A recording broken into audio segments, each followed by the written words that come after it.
Are we building tech that lasts or just chasing the next shiny thing? Welcome back to the intersection where power, policy, and progress converge. Today we're sitting down with Sherrell Dorsey, founder, journalist, and sharp voice on the future of tech, sustainability, and equity, to unpack what's real and what's just hype. After, we'll hear from Mitchell Bierman on how Miami is positioning itself as the hub for sustainable growth. Let's get into it. So Sherrell, thank you so much for joining us. It's such a pleasure to have you. I know you're a busy lady, so this means a lot to even have you here today. But you have been just have built a career spotlighting culture, innovation, and really being that intersection. What drew you to this career in the first place? Yeah, absolutely. First of all, just thank you so much for having me. It really is an honor to be here. I have always been fascinated by how technology is this equalizer, right? I think so much about growing up in a city like Seattle, where Mm-hmm. so much of the example was Microsoft and Bill Gates, right? And like innovation looked a very certain way. It was having a personal home computer was like a big deal. I'm considered a geriatric millennial. And so that was like back in the day when the internet, you had to dial into the internet to get online, Right. right? And and so I was very privileged in, being able to be on the front lines of seeing this shift of technology really opening doors. I learned how to code in high Mm-hmm. school. I worked at Microsoft in high school. And so for the summers, I would be on campus. They had these futuristic prototype homes. This was like AI before AI became a thing. And it was always sort of in the back of my mind that technology can do just so much. And when we Mm-hmm. think innovation, it's not limited, right? If you have the desire, the curiosity to learn something and to create it, like you can essentially take the technical tools and create whatever it is that you want. And then, of course, like fast forward, 20 something years, and we have entire groups and swaths of people who've been able to create incredible businesses online, Right. right? In a variety of different ways. I think almost every day I'm seeing people create and craft businesses in just ways that I myself would have never even thought of. And I think Mm-hmm. it's so cool and so fascinating. The tools, the platforms that have elevated people in so many ways, right? It doesn't matter like if you didn't grow up in Seattle next to a Microsoft, right?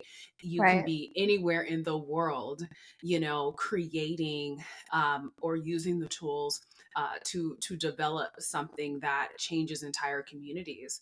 And so I just always, and even just to this day, continue to stay fascinated and curious about how innovation continues to evolve the more access people have, to the tools that enable them to take things to the next level. Absolutely. So let's talk about that word access, right? Because your Mhm. experience of technology and innovation in Seattle is much different than mine in Miami Gardens, right? Yeah. Probably stark contrast. But from your experience, how has technology allowed certain communities to have more access, say, than others? And in your work, do you work to make it more of an equitable playing field? Yeah, absolutely. I mean, I'm grateful that I had a grandfather who was a technophile and who Mm. didn't have a high school education, but had gone to like a certification program back in the day, the like Detroit Electronic and Television Trade School program. And from that, Boeing had called up his school and said, "Hey, we need some workers for our aircrafts to work on our assembly line." And so he was like, "We'll take everybody you got that just graduated out of this 1 year program." So my grandfather hopped on a Greyhound bus in like the 1950s in Detroit, downtown Detroit, and went downtown Seattle and started Mhm. working at Boeing for $2.38 an hour. And that's how he built his life up, stayed at the YMCA and ate french fries. Like that's that was how his origin story started in the technology space. And so when my cousins and I were growing up, he, and personal computers became a thing, he bought us each a computer. Mm. And I remember getting on this thing, installing, the Microsoft suite. I want to say it was like Microsoft Publisher and some other things. And I'm like making business cards, websites, like I'm figuring this whole thing out, right? And I always go back to that moment because I think about how technology created an opportunity for my grandfather who was not formally educated, right? Mm. Just curious and willing to try something in order to get a job to take care of his family, right? Right. I think about all of the opportunities that I was part of a program called the Technology Access Foundation in Seattle, which for the last 25 plus years has been working with communities of color, students of color, parents of color, and teaching STEM skills. But it Mm. was it started off as an after school program, and it was teaching us from the inner city just how to code and basic, typing and writing skills. So I even just think about the fact that it opened doors for us. I have friends that I graduated from that program with who've been engineers at Netflix, right? Mm-hmm. Or Expedia, or all of these like major tech companies. And on even a smaller scale as well, when we think about the ability to market your business, maybe it's a barber shop. Like I grew up working in my aunt's hair salon. So when I Mm-hmm. first think about a startup, I think about, the dance school and Right. the hair salon and the barber shop, because that's what was in my communities where we Mm-hmm. saw entrepreneurs, right? And so just being able to establish an online presence, right?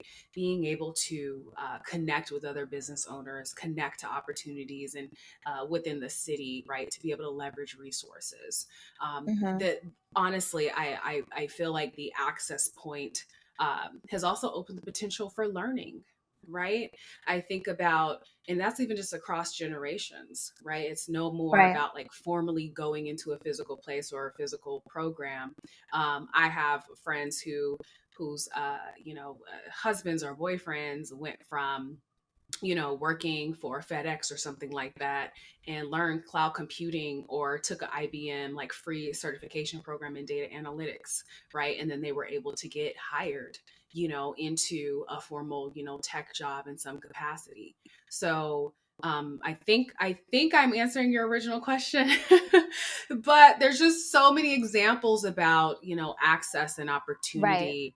And that's through education, that's through, building a business, that's through just even being able to be connected to city services, right? Right. Those things fundamentally have helped transform and enhance people's quality of life. No, absolutely. And I think I'm happy that you expanded so much because you showed where access is easily accessible. Because sometimes we think access and we think that there needs to be some grand movement or gesture, but these small moments of opportunity, whether it's the after school program or Mm-hmm. it's starting a job that maybe on one side of the face it looks like one thing, but then you realize like, oh, I'm learning how to code, or there's this Yeah. technology component that I never thought was tied to this job in the first place. So I'm glad that you went where you went, because I think it showed us and it lets our viewer know that we might be doing it in ways right now that you don't realize it, right? So I think that's important as well. Now, something else that I know you're really passionate about is our environment and climate control and all those other great things, right? Sometimes when we hear about technology and innovation and the data centers and the energy that's needed to produce this technology and this innovation, it does not necessarily coincide with being environmental friendly, right? So how do you still champion both sides, and how do we really be sustainable and innovative at the same time? Absolutely. I mean, this is definitely the question, of this era, right? How do we advance? How do we create more opportunity? How do we leverage all of these tools that we've been building to make our lives easier, to make work easier, right? And take advantage, everyone get an opportunity to take advantage of the tools, and not just AI, right? Data centers Right. have long existed, right? Every time we have Mm-hmm. uploaded a photo to Facebook, every time we are clicking through a website or checking email. I'm so sorry, I was hearing some clicks. Okay. Okay. Yeah. Good. Okay. So every time we upload a photo to Facebook, we're checking email, we're playing a game on our phones, we're downloading an app. All of Hmm. things have taken data center power, right? We don't have an online world without data centers. Now, obviously, the expansion of artificial intelligence has required that we do have more power, right? And it's been highly controversial in terms of the way that these centers have been built. So data centers have long existed. We've long been, a culture that relies heavily on being interconnected through data or through the opportunity that data centers have provided. And so the issue around power efficiencies have been a Right. long standing challenge. I'm probably one of those folks in tech who, and in this space, as an environmentalist, who does believe that both artificial intelligence and solving for the climate crisis have to be intertwined. And usually, usually there are folks who are totally against this, right? Mm-hmm. The challenge is that we already know that major tech companies are continuously going to expand and innovate, right? There's just Right. tremendous profit, tremendous opportunity. And even if we look at the great sides of AI, when we think about medical diagnostics, right? Especially in developing countries where there may not have as many in-person doctors. And so you need some of these tools to help save lives, right? There are some Right. amazing things that these tools can do. Um, there's also an incentive for companies to find the cheapest way in which to power their data centers. So what I'm not condoning is going into neighborhoods and communities and being a pollutant. I think there definitely has to be some regulations around that. What I Right. am excited about is that as the technology gets smarter, as the design of data centers gets smarter, Mm-hmm. inevitably efficiencies are going to increase. And it's going to require time, right? Remember when the cell phone first came out, right? And how clunky it was. And Yeah. now over time you have the small thing that fits into your bag, right? Right. And so as the technology advances and AI allows that to advance at a very rapid pace, we're seeing more experimentation with single use cooling systems or plant-based cooling systems or cooling via renewable energies. So I believe that there's going to be better opportunity, because it's an incentive, right? Like Right. tech companies in general want to continue to reduce the bottom line, right? Yeah. And so we'll see just better, better overall design, better material design, and also hopefully, if they're working with communities and urban planners, finding them placing these data centers in much more or much less harmless environments as well. So again, I know it's a touchy subject, but I'm really excited about the fact that as data centers expand, that they can get better, faster, and rely on more renewables versus taking existing resources. No, completely agree. And I think that, that's why I wanted to ask you this question, because I know you champion both efforts, right? And so it's important for people to see that the two can exist. And even in my work as a land use attorney, Mhm. we see data centers being established in larger and bigger, right? We need more power, we need more production. AI is the top of everybody's minds, but we have to figure out a way to do it where we're still sustainable and protecting this world that we love so deeply. Something else that you speak on that almost, also low key convicted me, right? It kind of made Mm. me start thinking about myself, was fast fashion and what it does to our environment. It's something that all the girls, right? We see all the ads on Instagram, and it's quick to get this outfit and that outfit. but what is it doing and how is it affecting us? Can you share a little bit about just your experience? And I know you love fashion yourself. I follow you on Instagram, right? You Yeah. look good. So Thanks, girl. let's start there. But how do you do Yeah, that in a sustainable way and still, absolutely. feel and look good? It's a big challenge, right? I think we've all seen the images of piles and piles of textiles Right. being washed ashore, particularly of developing countries who don't have, you know, anywhere to put these things. There's only so many items that a Salvation Army or a Goodwill, might take when Right. we're done with that piece. And then with the fast fashion aspect, we're not even seeing these clothes be viable long term, Mm-hmm. right? Because of the cheapness of the materials. So on the front end, it is, the kind of crude oil that it takes to produce polyester, or rayon or some of these like, cheaper synthetic fabrics. On that end, Mm-hmm. we're using crude oil to produce these non-natural fibers.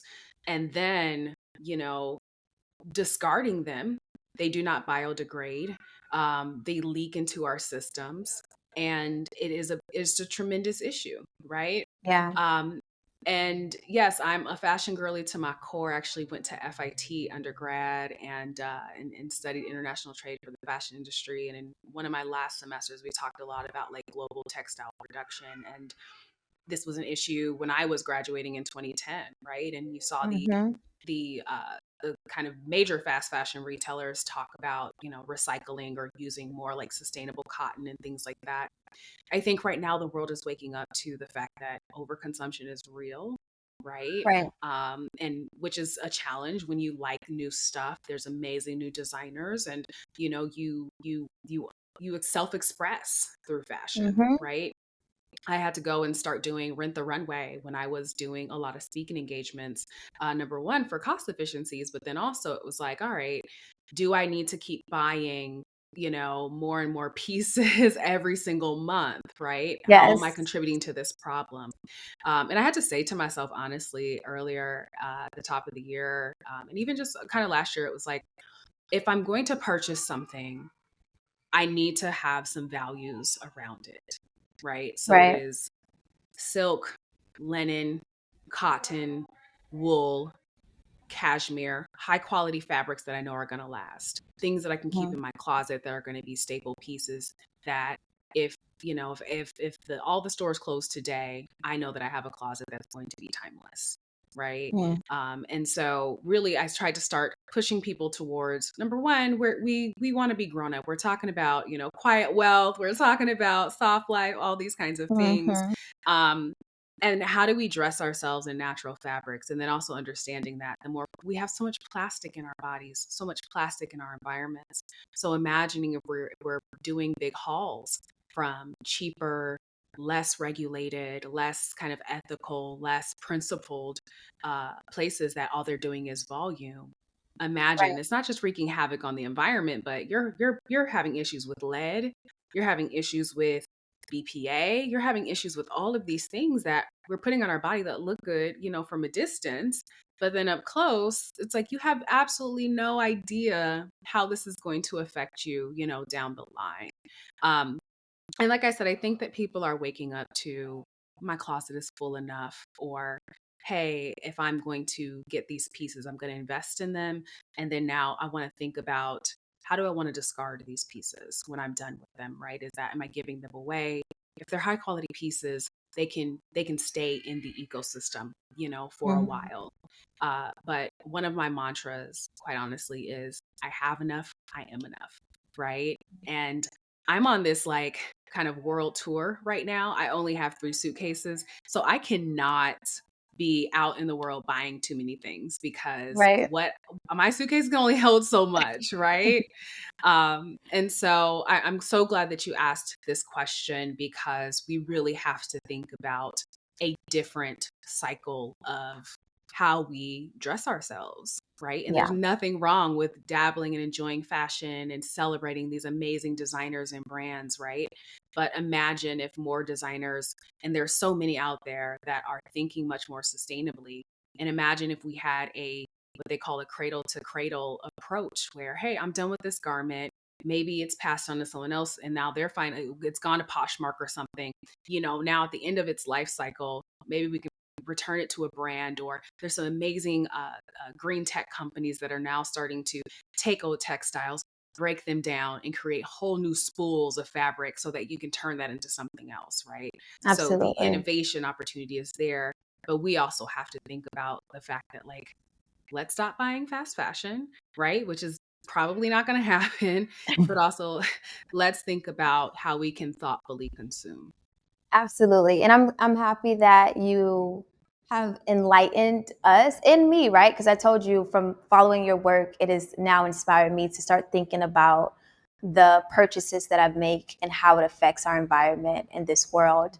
Mhm. But like you said, I have enough, I am enough. I'm going to have to start internalizing that myself because I'm a fashion girly myself. So I I have love watching it. I do. I do. I'm a big fan. I'm like, oh, she put to. that together so cute. I love this. Absolutely. Thank you. Thank you. I appreciate it. Well, thank you for joining us. But before we jump to just kind of learn a little bit more about what's going on in Miami, I want to end with a little this or that with you, the Okay. tech version. So you just got to give me the first thing that comes to mind. Okay. Okay. Don't think too long. They're not that hard, I promise. Okay. I was But gonna say, whoo, okay. they're not too long. Okay, so build fast or build sustainably, Build sustainably every time. always. Venture capital or bootstrapping. Ooh, that's a tough one because it depends. But I will say bootstrap as long as you can, and then go get the venture. Okay. Silicon Valley or Miami? Miami. Good answer. Disruptive innovation or steady improvement? Disruptive. Switch it up. Yes. Tech utopia or tech caution? Tech caution. Okay. That sound. I'm honestly, I kind of low key guessed the answers in my mind, and you proved me right. So I'm happy to hear that you answered the way you That did. means you know me. I love it. Good. So look, Sherrell, this was such a good time. I thank you for taking out the time to talk to us today. And I know you are enjoying your life right now and exploring the world. So thank you for just pausing to be a part of our world. And Yes, so, thank you so much. of course, and so we'll talk soon. And thank you again for joining us. Thank Now, Sherrell gave us a powerful lens on how innovation shapes culture and sustainability. But what does that actually look like here in the 305? When the rubber meets the road, when policy, law, and growth collide. To unpack that, I'm bringing in my partner, Mitch Bierman, who knows Miami-Dade inside and out from the legal and the municipal side. So, Mitch, thank you so much for taking out the time to sit and unpack with us so we can really get into tech in Miami, right? So, Sure. innovation is something that we constantly hear, tech as well, right? But we're now challenging ourselves to see like whether this is real or hype. When it comes down to Miami, what do you see it as? Is it real substance or is it just the hype that innovation is something that we're doing right now? Well, I was born and raised in Miami, and I learned to recognize hype. Yes, And there is a lot of hype. There always is. It's Miami. That's right. what we sell. And yet, that behind that shimmer and shine, there's always some substance. And so we do have a tech industry that's coming here. It does appear that we have um, capital that's coming in behind it. And we have a lot of great individual um, founders Right. that want to be here and talents coming from around the world. And so, yeah, I mean, I think there is some substance behind it. Mm-hmm. What's attracting them may be some The of the hype. hype, but if it's working, Then so be it. right? I don't mind it either. So, but when it comes down to really becoming a tech hub, if a city wants to be that, what does it require from the legal standpoint to, how can we help clients, I guess, become that tech hub? I think before we get to legal, we need to get to education, honestly. The reason that Silicon Valley was a tech hub is Right. because it had Stanford and Berkeley. And the reason that New York works is it has Princeton and Columbia, and Boston has MIT and Harvard. And we have much younger schools. Very true. And they will come along, but they're still not specializing in teaching those things. So, and maybe it's not going to be that for us. Maybe something else is going to be the attractor. But I always saw that as I was watching tech develop as an industry, it developed around those institutions. Right. And so our institutions need to meet the moment. And then I think we really fly. As lawyers, we are, and especially in our firm, we're very involved in the community. We're very involved in building this community. And all of us who've been involved in Chamber of Commerce type activities and Beacon Council have stressed that education piece. And I think our institutions have responded or have attempted to respond, but that takes some time. The second thing is having the talent in the law firms to support the deals. Absolutely. So that they're not all done in New York and Boston, that we can do the deals here. And that's happening too. The firms that did the deals in New York and Boston see that people are coming here and they're here for that, and they hire and train the talent as well that can handle those deals. The third piece, or the second piece, but it fills in between education and law, is the capital. Right. And we need, I heard somebody from SoftBank a number of years ago who was on a panel with me, and he said, every deal comes to Silicon Valley. I want to find the alphas that don't come there. I'm going to the Caribbean, I'm going to Mexico, I'm going to Florida, because that's, where a lot of those ideas are happening. And so I think that was a really interesting observation. Yeah, from him. absolutely. And I'm glad that you broke it down so easily for people to understand that it's before we get to, C, we got to go through A and B, right? And so you brought up such a good point as it relates to education. Just shifting gears slightly, what we spoke about earlier with Sherrell, we spoke about a lot about sustainability, right? And how does these two worlds connect and still be able to achieve both, right? Both innovation, but also be sustainable. We deal with sustainability issues a lot in South Florida. So just your take on sustainability and how do you see us advancing in that area in the future? Well, that's a really interesting question. I think here it's life and death. And so you've got people who are from here, and so I can give you a perfect example. The living seawalls, right? The living seawalls was invented by a lawyer who came here from Russia. She still has a Russian accent. She probably came as a child, but she went to Law School. And she came up with this idea of doing, of 3D printing living seawalls. Well, it's extremely sustainable. It doesn't poison the water the way concrete does. I mean, you need seawalls no matter what, but we always thought we needed concrete. And she found something that worked better. And now all the local government and her lawyers and government affairs consultants have pushed this, but all the local governments see the benefit of that. Yeah. And they're doing it. And that's a Miami-based founder that came up. The company's called Kind Designs. And I've, through a venture fund that I invest in, we invest in her.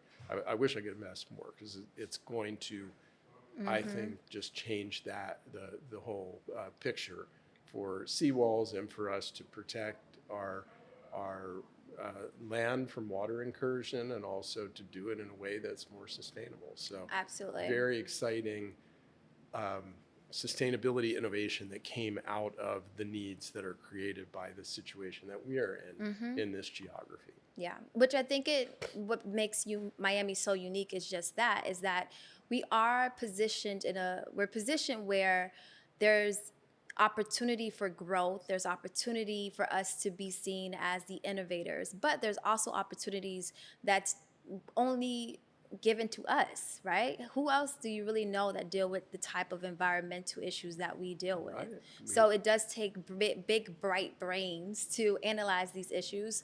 What's something that you wish more people were aware of, whether in the space of tech, innovation, sustainability, that more people can get behind and push? I've got the perfect answer to that. Tell me, I want to know. I wish more people were aware of how receptive our local governments are to these innovations. Because the example I just gave, they drank that up like it was, including the municipality which I, Absolutely. serve as lead counsel for. We're actually doing a living seawall ourselves. So. They didn't need a lobbyist to at all. The founder could go herself and say, this is what I'm doing. They did have some help, and I helped getting the approval at the county level. But once that was approved at the county level, the cities are all jumped all over it. And so, as government affairs lawyers, we are seeing our governments really eagerly want to participate. Right. Want to participate in the growth of tech, certainly want to participate in anything that's sustainable. And it's really nonpartisan because when it comes to having a sustainable environment in South Florida, everyone, regardless of their affiliations, wants that, needs that. They know that's their job. Right, absolutely. So thank you so much, Mitch, because I think you provide such an interesting take, because Miami-Dade, Miami through and through. And when it comes down to even connections at the county level, at the local levels, at the state levels, you are such a powerful player in that realm to be able to get the approvals that need to be got, that these companies need to innovate and sustain and do all the things that they want to do. So I'm really happy that you took out the time to be with us and just to share a little bit about what we're doing.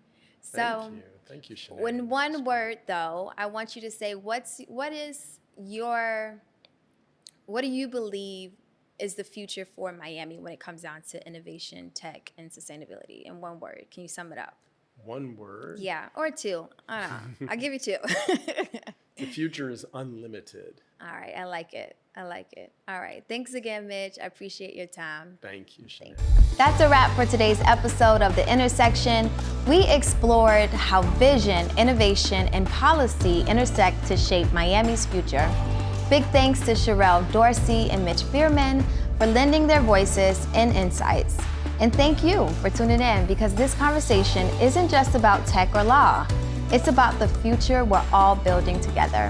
Until next time, keep asking bold questions, and we'll be back at another intersection.